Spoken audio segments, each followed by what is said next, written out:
Welcome to CSN study. आज आप लोग को बताएंगे सेट 1 कक्षा 9 का जो मॉडल पे क्वेश्चन पेपर आया है, इसी के बेसिस पर जो नवंबर दिसंबर जो इस साल होगा एग्ज़ाम, इसी तरह का क्वेश्चन आएगा। तो मॉडल क्वेश्चन पेपर को आप लोग सॉल्व नहीं कर पा रहे थे, इसीलिए आप लोग के लिए सॉल्व कर देते हैं। 5 गो सेट निकलता है, इसको आप लोग याद कर लीजिएगा ठीक से, और इसी के बेसिस पर आएगा आपका एग्जाम में क्वेश्चन सब। चलिए जानते हैं जो क्वेश्चन आया, इसको तो आंसर नहीं दिया हुआ है तो इसको सॉल्व कर देते हैं आज हम लोग। चलिए तो पहला है आप लोग के लिए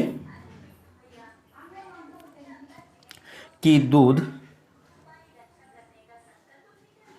दूध है मिल्क, दूध है क्या है? द्रव है, ठोस है, गैस है या BEC। तो दूध क्या है? ना ठोस है, दूध ठोस है नहीं है, गैस है नहीं है, BEC भी नहीं है, तो द्रव है। क्या है? दूध क्या है? बहता है, हम दूध क्या है? सब द्रव है। जैसे पेट्रोलियम क्या है? द्रव है। पानी क्या है? द्रव है। तो यहाँ पर दूध क्या है? द्रव है। उसके बाद आप लोग के लिए है कि गैस के कणों के बीच आकर्षण बल होता है। गैस के कणों के बीच आकर्षण बल होता है क्या? अधिक, कम। तो हम लोग ठोस का अधिक होता है जानते हैं सबसे। उसके बाद किसका होता है? द्रव का। उसके बाद गैस का सबसे कम होता है ना, गैस का सबसे कम होता है। तो फिर क्या होगा? आंसर यहाँ पर होगा क्या आप लोग का कि कम, कि गैस के कणों के बीच आकर्षण बल होता है कम, मतलब 2 नंबर इसका सही आंसर होगा। उसके बाद चलिए देखते हैं, हम लोग थोड़ा समझाएंगे, कम समझाएंगे, क्योंकि यदि आप लोग वीडियो देखना चाहते हैं पूरा, इस चैप्टर में पूरा वीडियो बना चुके हैं क्लास 9 का, सब देख लीजिएगा। सभी पूरी कंप्लीट वीडियो है। आप लोग को यदि पढ़ना चाहते हैं तो मेरे चैनल से जुड़े रहिए, और जितना भी क्वेश्चन रहेगा आप लोग कमेंट बॉक्स में कमेंट कर सकते हैं। आप लोग के लिए खुला है कमेंट बॉक्स, और आप लोग का जो भी प्रॉब्लम है उसके लिए उसके बारे में भी वीडियो बनाया जाएगा। चलिए जानते हैं अब तीसरा नंबर सवाल हम लोग, कि तीसरा नंबर सवाल क्या है? बर्फ़ का एक टुकड़ा जल की सतह पर तैरते रहता है क्योंकि यह जल से भारी होता है। बर्फ़ और जल का घनत्व समान होता है। बर्फ़ जल से हल्का होता है। बर्फ़ का घनत्व जल से अधिक होता है। ऐसा तो नहीं होता है। तो इसमें क्या बर्फ़ का घनत्व क्या होता है? क्या होता है? जल से कम होता है, इसीलिए तैरता है। तो यहाँ पर ऐसा नहीं है ना, कोई ऑप्शन में दिया हुआ नहीं है। ऑप्शन 3 नंबर कीजिएगा, क्योंकि जल से बर्फ़ हल्का होता है, जिस कारण क्या होता है? तैरता रहता है। 3 नंबर है इसका आंसर। उसके बाद चलिए चौथा नंबर देखते हैं। चौथा नंबर क्या क्वेश्चन है कि आपके लिए, गर्म करने पर गैस का आयतन बढ़ता है, घटता है, अपवर्तित होता है, और इनमें से कोई नहीं। तो क्या होगा? बढ़ता है। इसमें क्या होगा? किसी चीज़ को हम लोग गर्म करें तो उसका आयतन बढ़ता है। तो गैस को भी गर्म करते हैं तो क्या होगा? उसका जो, मान लीजिए एक बलून है, इसमें क्या होगा? गैस है, उसमें कैंडल हम लोग जला रहे हैं। जैसे हम लोग गर्म करेंगे तो क्या गैस जो कण है वो दौड़े भागेगा, जिसके कारण वो आयतन ज़्यादा होगा। आयतन ज़्यादा लेगा तो क्या होगा? यहाँ पर धीरे धीरे बलून को क्या हो जाएगा? बलून में बड़ा होता जाएगा, लास्ट में क्या होगा? फट जाएगा, क्योंकि आयतन नहीं मिल पाएगा, जिसके कारण क्या होगा? फट जाएगा। और तो इसका क्या हो रहा है? बढ़ रहा है। आयतन क्या होता है? गर्म करने पर गैस का आयतन क्या होता है? बढ़ता है। इसका आंसर होगा 1। ठीक, समझाएंगे नहीं है, बस डायरेक्ट क्या करेंगे? आंसर देते हैं। चलिए, निम्नलिखित में कौन कपड़ा गर्मियों के समय अधिक आरामदायक होता है? गर्मियों में हम लोग जानते हैं सूती वस्त्र पहनते हैं। ठीक, उसके 5वां नंबर हो गया। छठा है प्रोटॉन। क्या है? प्रोटॉन कण है, ऋणावेशित, धनावेशित या आवेशीन, इनमें से कोई नहीं। तो इसका आंसर होगा क्या? धनावेशित, दूसरा नंबर। चलिए उसके बाद देखते हैं 7वां, कि परमाणु भार बराबर होता है क्या? परमाणु भार यानी N+P। ठीक, तीसरा नंबर, न्यूटन प्लस प्रोटॉन, संख्या को परमाणु भार कहते हैं ना। परमाणु के नाभिक में कौन से कण उपस्थित होते हैं? परमाणु के नाभिक में कौन से कण उपस्थित होते हैं? हम लोग जानते हैं परमाणु के नाभिक में क्या होता है? प्रोटॉन और न्यूट्रॉन, प्रोटॉन एवं न्यूट्रॉन होते हैं। दूसरा नंबर इसका आंसर होगा। उसके बाद है तीसरा, क्या है? इनमें कौन अक्रिय गैस है? तो यहाँ पर अक्रिय गैस क्या होगा? नियॉन होगा। दूसरा नंबर आंसर होगा इसका। चलिए अब जानते हैं, किरण किसका किरण पुंज है। तो हम लोग जानते हैं धनावेशित विकिरण होता है, तो इसीलिए इसका आंसर होगा क्या, 1 नंबर प्रोटॉन होगा इसका। उसके बाद है कि एक तत्व के समस्थानिक होते हैं, क्या होते हैं, एक तत्व के भिन्न परमाणु संख्या, भिन्न रासायनिक गुण, समान परमाणु संख्या, इनमें से कोई नहीं। तो इसमें क्या होगा, तीसरा नंबर इसका आंसर होगा, 11 का तीसरा, समान परमाणु संख्या। तत्व के समस्थानिक क्या, समस्थानिक क्या है, परमाणु संख्या भिन्न समान होता है लेकिन द्रव्यमान संख्या अलग अलग होती है ना। इसके बाद है आपके लिए 12 नंबर का आंसर होगा सोडियम का सह इलेक्ट्रॉन विन्यास। सोडियम कितना होता है, परमाणु संख्या 11 होता है, उसका इलेक्ट्रॉन 2 8 और 1, 2 8 10 और 1 11, मतलब 2 8 में 4 नंबर है हम लोग का आंसर, इसका 4 नंबर हो जाएगा आंसर, ठीक। उसके बाद देखिए किसी तत्व के परमाणु में 18 न्यूट्रॉन एवं 17 प्रोटॉन है। तत्व का परमाणु द्रव्यमान होगा कितना, 18 17 कितना, परमाणु द्रव्यमान पूछा गया ना, जोड़ दीजिए न्यूट्रॉन की संख्या प्रोटॉन की संख्या को जोड़ देंगे तो कितना होगा। तो इसमें 13 नंबर का आंसर हो जाएगा, 13 18 17 35 होता है, इसका आंसर होगा 1 नंबर, ठीक।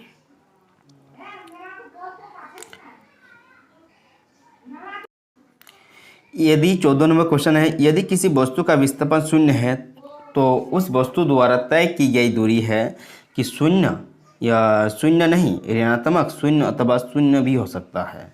इसमें चौथा नंबर, यदि किसी वस्तु का विस्थापन तो शून्य है तो उस वस्तु द्वारा तय की शून्य भी हो सकता है या अथवा शून्य नहीं भी हो सकता है।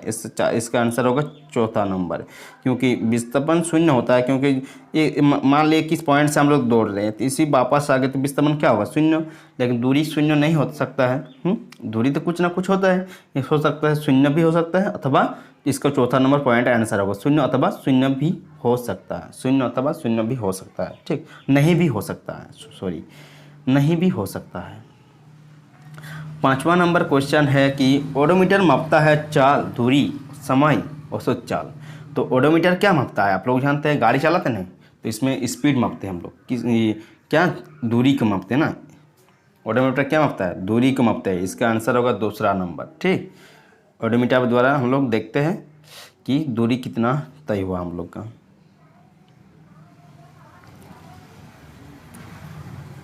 इसका चौथा नंबर है 18 किलोमीटर पर आवर का वेग डैश मीटर पर सेकंड का तुल्य होता है। तो आप लोग चेंज कर लीजिएगा कितना होगा, आप लोग इसको कमेंट बॉक्स में कमेंट कर सकते हैं। उसके बाद आप लोग को बता देंगे, 16 नंबर बता देते हैं, चलिए 16 नंबर कितना होगा आंसर इसका, 18 किलोमीटर पर आवर है ना, 18 गुना किलोमीटर को 1000 से और इसको करते हैं आवर को सेकंड बदल के 3600 ना, 60 इंटू 3600, इसको काटा कुटी करके कितना आएगा, 5 आंसर आएगा इसका हम लोग का, ठीक। तो इसको आप लोग बना लीजिएगा, इसका आंसर आएगा कितना, 5 मीटर पर सेकंड। तो इसका 18 किलोमीटर पर आवर का वेग बराबर कितना मीटर पर सेकंड होगा, 5 मीटर पर सेकंड का तुल्य होता है, ठीक। इसका आंसर होगा चौथा नंबर। 17 नंबर हो जाएगा आपका, किसी विशेष दिशा में कण की चाल को उसका डैश कहते हैं। किसी विशेष दिशा में कण की चाल को उसका डैश कहते हैं, इसका आंसर होगा 1 नंबर, वेग कहते हैं ना। चौथा नंबर होगा ये 18 नंबर, इस पर देखते हैं 18 नंबर, चौथा बोल रहे हैं। 18 नंबर में क्या है इसका क्वेश्चन, न्यूटन किसका मात्रक है, न्यूटन किसका मात्रक है, बल का, कार्य का, यहाँ पर दिया हुआ है त्वरण का, वेग का, इस पर आंसर होगा बल का ना, 1 नंबर आंसर होगा। 19 नंबर देखते हैं अब लोग हम लोग, न्यूटन का गति का कौन सा नियम बल की परिभाषा देता है। तो आप लोग क्या रखिएगा, पहला नियम क्या करता है, न्यूटन की गति का बल की परिभाषा देता है, 1 नंबर इसका आंसर होगा। 20 नंबर है आपके लिए कि ध्वनि तरंगों की चाल सबसे ज़्यादा होती है ठोस में, द्रव में, गैस में, तीनों में समान। जानते ही है आप लोग कि ध्वनि तरंगों का किस में ज़्यादा होगा, ध्वनि तरंगों का ठोस में ज़्यादा इसकी चाल होती है, इसका आंसर होगा 1। उसके बाद होता है श्रव्य ध्वनि का प्रास कितना होता है यार, यहाँ पर पूछा गया है 0 20 हर्ज, 20 से 20,000 हर्ज, 20 से 2000 हर्ज, 20,000 हर्ज से ज़्यादा, ये तो सुन ही नहीं पाएंगे, 4 नंबर ऑप्शन गलत, मतलब बहुत ज़्यादा दे दिया है। इसका आंसर होगा 2 नंबर, 20 से 20,000 हर्ज का होता है। ठीक, दो इस यहाँ पे इस तरह का भी लिखा रहता है, छोड़ दीजिए, 20 के हर्ज, ठीक इस तरह का रहेगा, फिर भी आप लोग मार दीजिएगा इसी को आंसर। तो 20 से 20,000 हर्ज होता है इसका आंसर। कितना नंबर, 2 नंबर हो गया। उसके बाद 22 नंबर, चलिए देखते हैं हम लोग। 22 नंबर में क्या है, आवृत्ति एन तथा तरंगदैर्घ्य लैम्डा वाले तरंग की चाल भी में क्या संबंध है। तो इसका 22 नंबर का आंसर हो जाएगा आपका v बराबर एन लैम्डा। v बराबर, इसका ऑप्शन नंबर 1 होगा सही, v बराबर एन लैम्डा। ठीक, उसके बाद चलिए देखते हैं, ये तो आसान सा है। कार्य का ऐसा मात्रक क्या है, जानते हैं, ये जूल है ना, जूल है ना। ठीक, 1 नंबर इसका आंसर होगा। मतलब बड़ा जी का मान क्या हो गया, यहाँ पर पूछा गया सार्वत्रिक गुरुत्वाकर्षण जी का मान क्या होगा। तो बड़ा जी का मान क्या होता है, बोलिए आप लोग कमेंट बॉक्स में कमेंट कीजिए। 6.67 10⁻11 न्यूटन मीटर स्क्वायर पर KG square. 6.67 into 10⁻11 newton metre square KG square. हम लोग का 2 नंबर आंसर सही होगा, क्योंकि माइनस में होता है ना, -11 होता है। ठीक, यहाँ पर तो गलत 18 -18 तो गलत होगा, 2 नंबर इसका आंसर सही था। उसके बाद देखते हैं हम लोग, यहाँ पर देखिए क्या क्वेश्चन दिया है कि 25 नंबर में 4 वस्तुएं हैं PQR तथा S के द्रव्यमान 5 kg, 10 kg, 15 kg और 20 kg, किसका जड़त्व अधिक होगा। तो आप लोग जानते हैं कि जिसका द्रव्यमान ज़्यादा होगा उसका क्या होगा, जड़त्व भी अधिक होगा। तो यहाँ पर सबसे ज़्यादा जड़त्व किसका है, एस का। तो इसका आंसर होगा क्या, चौथा नंबर वाला एस का, क्योंकि 20 kg है तो इसका जड़त्व क्या होगा, अधिक होता है। जिसका जड़त्व मतलब जिसका द्रव्यमान ज़्यादा उसका जड़त्व ज़्यादा होगा। मतलब यहाँ पर यदि पूछा जाता आपका किसका कम जड़त्व होगा, तो आपको आंसर में देते पी, क्योंकि पी कितना है, 5 kg है। और यहाँ पर पूछा गया किसका अधिक है, तो यहाँ पर आंसर होगा एस, जिसका ज़्यादा द्रव्यमान उसका ज़्यादा जड़त्व। चलिए आगे नेक्स्ट देखते हैं क्वेश्चन। नेक्स्ट क्वेश्चन है आप लोगों के लिए कि निम्न में से कौन सही है। v² - u² बराबर 2s या v² + 2s बराबर u², v² + u² बराबर 2s, नॉन ऑफ दिस। यहाँ पर आंसर होगा, आप लोग जानते हैं दूरी सूत्र वाला, v² - u² बराबर 2as, इसका आंसर।